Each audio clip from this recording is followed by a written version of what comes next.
কি হচ্ছে এগুলো? কি মারাত্মক অবস্থা! আমি এখানে কোনো পলিটিক্যাল স্টেটমেন্ট দিতে কিন্তু আসিনি।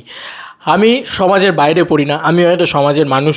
এবং এই সমাজের যা যা ঘটনা ঘটছে, আজকের যা অবস্থা, নবান্ন অভিযান, এই নবান্ন অভিযান নিয়ে কিছু কথা বলবো। এবং সেখানে রক্তারক্তি, মারামারি, ফাটাফাটি এবং দীর্ঘ 1.5 ঘন্টা জুড়ে বিভিন্ন নিউজ চ্যানেলে আমরা হয়তো সকলেই এই খবর দেখছি। আমি বলে রাখি, আমার জীবদ্দশায় আমার এরকম দৃশ্য এই প্রথমবার আমার পশ্চিমবাংলা, আমার বাংলার বুকে আমি দেখতে পাচ্ছি। সত্যি দেখে আমার কীরকম একটা ভয়ার্থই লাগছে। কারণ আমি মানুষটি খুব শান্তিপ্রিয় মানুষ। যে কোনো প্রতিবাদই হোক, সেটা শান্তিপ্রিয় প্রতিবাদ হোক। এবং কেউ যদি শান্তিপ্রিয় প্রতিবাদ করে তাতে কিন্তু কোনো আপত্তি নেই। আমার মনে হয় পুলিশেরও ছিল না। কিন্তু একটা জিনিস, কি অদ্ভুত ব্যাপার দেখো, পুলিশের মাথা মেরে মাথা ফাটিয়ে দিয়েছে। পুলিশটা এরকম মাথাটাকে হাতে ধরতে ধরতে যাচ্ছে, এক্ষুনি এবিপি আনন্দতে দেখলাম, এক্ষুনি পুলিশের মেরে মাথা ফাটিয়ে দিয়েছে। আর এখনও অবধি কিন্তু এমন কোনো খবর আসেনি যেখানে পুলিশ কাউকে মেরে তার পা ভেঙে দিয়েছে বা তার গায়ে বিশাল বড় ক্ষতি করেছে। শুধু কাঁদানে গ্যাস ছুটছে, জল কামান ছুটছে এবং লাঠিচার্জ করছে। লাঠিচার্জটা করছে তাও জীবন বাঁচার জন্যে, জীবনে বাঁচার জন্যে বা নিজেদের রক্ষার্থে। আমি এখানে পুলিশের হয়ে কথা বলছি বলে আবার এটা ভেবে নিও না যে আমি প্রশাসনের হয়ে কথা বলছি। We want justice obviously, but এরা কতজন মানে স্টুডেন্ট, কতজন কি আই ডোন্ট নো, বাট একটা বিশাল বড় কিন্তু প্রতিবাদ মিছিল তৈরি হয়েছে। খুব ভালো কথা সেটা। মৌনভাবে, শান্তভাবে যখন প্রতিবাদ মিছিলটা যাচ্ছিল ততক্ষণ অবধি কিন্তু ব্যাপারটা ঠিকঠাকই ছিল।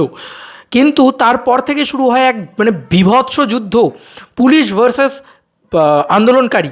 আমি আন্দোলনকারীদের পক্ষে হয়ে কথা বলবো না বিপক্ষে হয়ে, পুলিশের পক্ষে হয়ে কথা বলবো না বিপক্ষে হয়ে, আমি জানি না। আমি এইটুকু বলতে পারি যে কারুর প্রাণ যেন না যায়, কারুর ক্ষতি যেন না হয়। তুমি জানো আজকে সাধারণ মানুষের কত ক্ষতি হয়েছে। আমার বাবা মানে প্রতিদিন অফিসে যেতে হয়, নাহলে তার মাইনে কাটা যাবে। তো তাকে কিন্তু আজকে কলকাতার বুকে অফিসে যেতে হয়েছে। সে যে কী কষ্ট করে আজকে অফিসে যেতে হয়েছে, তাকে হসপিটালে চাকরি করে তিনি, তো তাকে কষ্ট করে অফিসটাই যেতে হয়েছে। আলটিমেটলি ক্ষতিটা কার হচ্ছে জানো?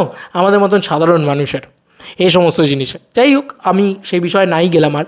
কিন্তু মূলত যেটা বলার সেটা হচ্ছে যে এই যে মেরে পুলিশের মাথা ফাটিয়ে দেওয়া হচ্ছে, সে পুলিশের না মেরে যদি একটা সাধারণ মানুষেরও মেরে মাথা ফাটিয়ে দেওয়া হতো, তাহলেও আমি এই কথাটা বলতাম যে এটা উচিত কাজ করছেন না পুলিশ, বা এটা উচিত কাজ করছে না যারা আন্দোলনকারীরা এরম বড় বড় ইঁট তুলে তুলে ছুঁড়ছে। ইভেন কি রেল লাইন থেকে ইঁট তুলে তুলে ছুঁড়ছে। আরে একটা বড় অ্যাক্সিডেন্ট ঘটে যেতে পারে, প্রাণ হানি হতে পারে, এগুলো কেউ ভাবছেই না। মানে আমি জানি না সোশ্যাল মিডিয়ায় এর কী ইম্প্যাক্ট পড়বে আমি যে কথাগুলো বলছি তাতে। তবে আমরা কি এটা করতে এসেছিলাম? আমরা জাস্টিস চাইতে এসেছিলাম। জাস্টিস চাওয়া মানে কি? মানে হ্যাঁ, আমি অনেকেই দেখছি যে চাইছেন পদত্যাগ, সেটা বিষয়ে আমি কোনো মন্তব্য করতে চাই না। আমি আগেও বলেছি আমার বিষয়টা পুরোপুরি নন পলিটিক্যাল হবে।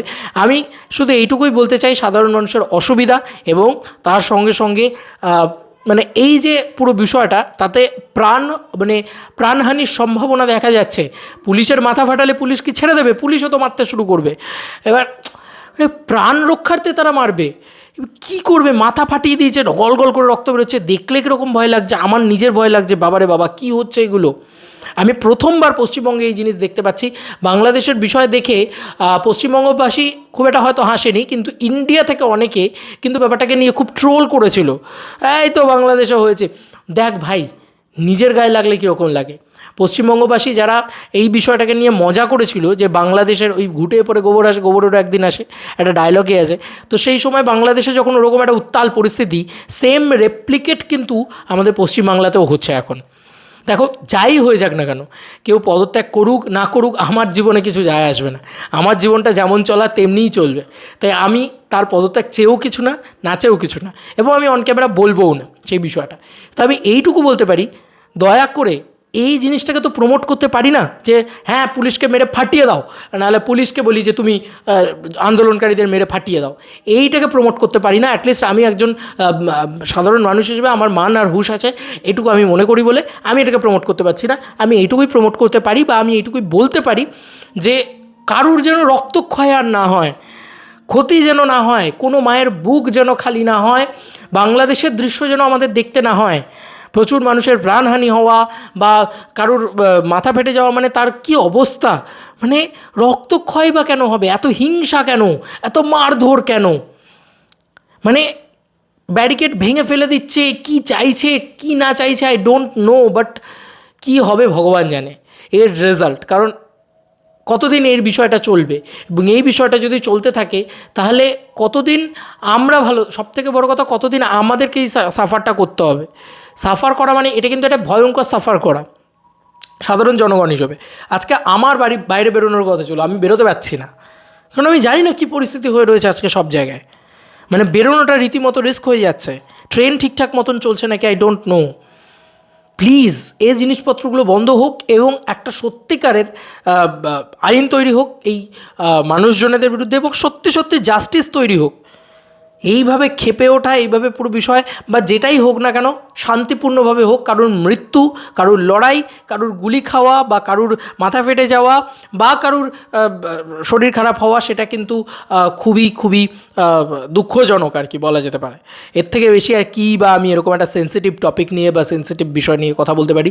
আমার মনে হলো যে এরকম একটা বিষয় চোখের সামনে দেখে আমার তোমাদের সাথে শেয়ার করা উচিত। কারণ যে কোনো বিষয় আমরা যখন দেখি বা জানি বা যা হোক করি, তখন কিন্তু আমরা আমাদের পরিবারের সাথে সবার আগে শেয়ার করি।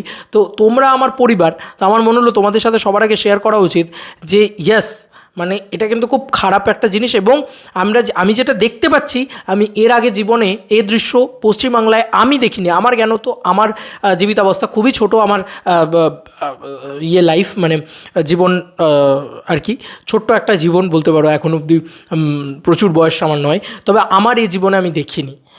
এবার কোন দিকে এগোচ্ছে এটা কি রাজনৈতিক দিকে এগোচ্ছে, নাকি পুরোটাই ছাত্র সমাজ এবং পুরোটাই সমাজের আন্দোলন হয়ে দাঁড়াচ্ছে আই ডোন্ট নো। বাট জাস্টিসটা আমরা সবাই চাই, কিন্তু শান্তিপূর্ণভাবে আমি অ্যাটলিস্ট চাই। এরকম পুলিশের মাথা ফাটিয়ে বা পুলিশ কাউকে মেরে তার পা ভেঙে দিয়ে এরকমভাবে কিন্তু আমি অ্যাটলিস্ট জাস্টিস চাই না। তোমাদের আর কি মতামত এন্টায়ার ভিডিওটাকে নিয়ে জানিও কমেন্ট সেকশনে। চলো বন্ধুরা, নতুন কোনো ভিডিওতে দেখা হবে, বাই বাই।